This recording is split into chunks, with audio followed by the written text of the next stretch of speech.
So I finally completed the Batman Trilogy as far as the story mode goes last night. I bought the Batman Trilogy almost 2 years ago, and people probably gonna wonder, well, wow, it's almost 2 years, and all you do with the story mode. Listen, life happens. I ended up seeing other games or replaying games that caught my interest more, so that's why it prolonged to be way longer than it needed to be. But as long as we finished it, that's all that matters to me. Worth it, Justin Bieber. I recently got on sale, just browsing around the store, just seeing all the sale. Because nowadays I just buy games when it's on sale, especially like older titles.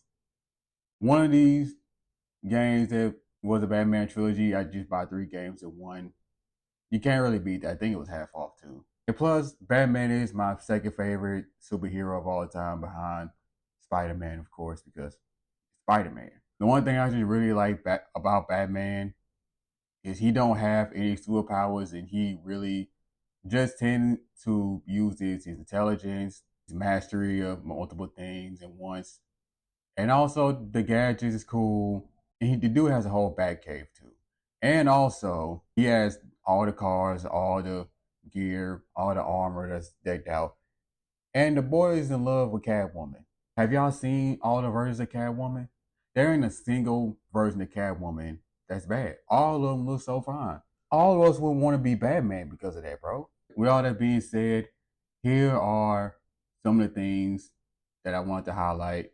I also got a few things I want to low light when it comes to the Batman trilogy as far as story mode goes. Bright shining star of the whole trilogy in general is the combat. The combat is very fluid.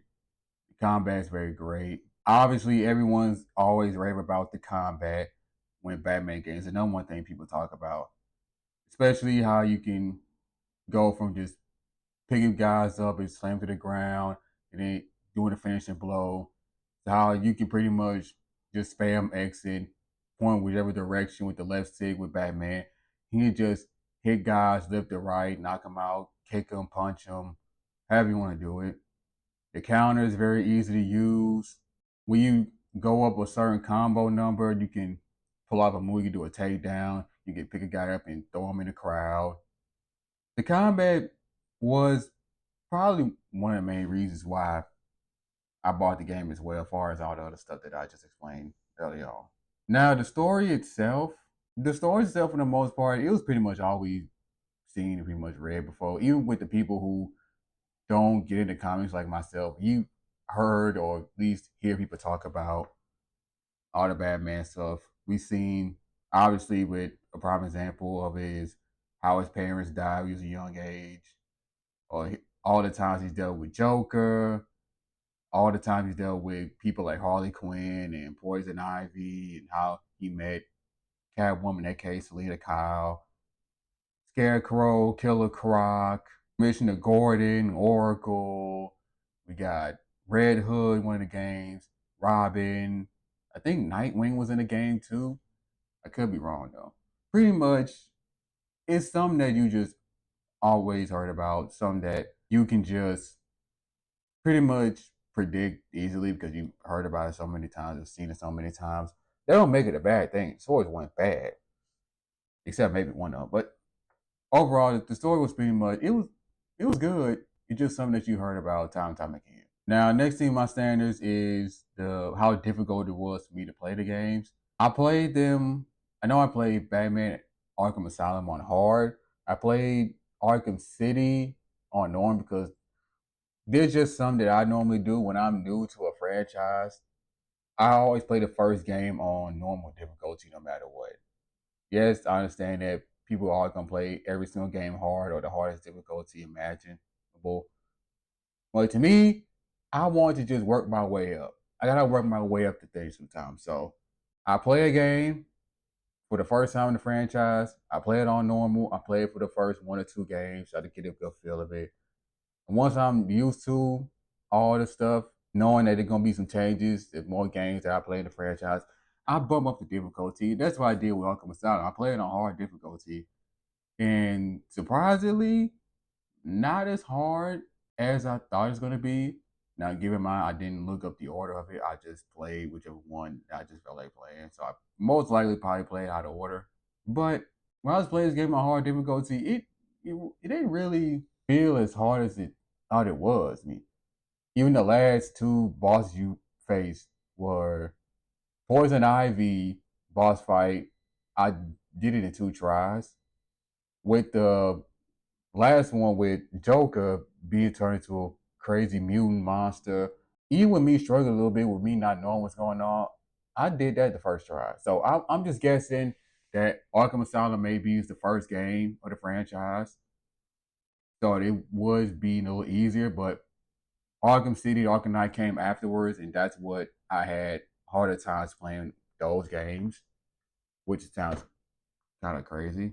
But I digress. As far as the characters itself, as far as main character with Batman side characters on the side, I didn't really have a problem with any of them. I'll say I didn't really have a problem with any of them except for Scarecrow and Killer Croc because in Batman Arkham Asylum, those sections that they had, it was some moments on there that I just had to go look the other way and say, all right, bro, or all right, video game.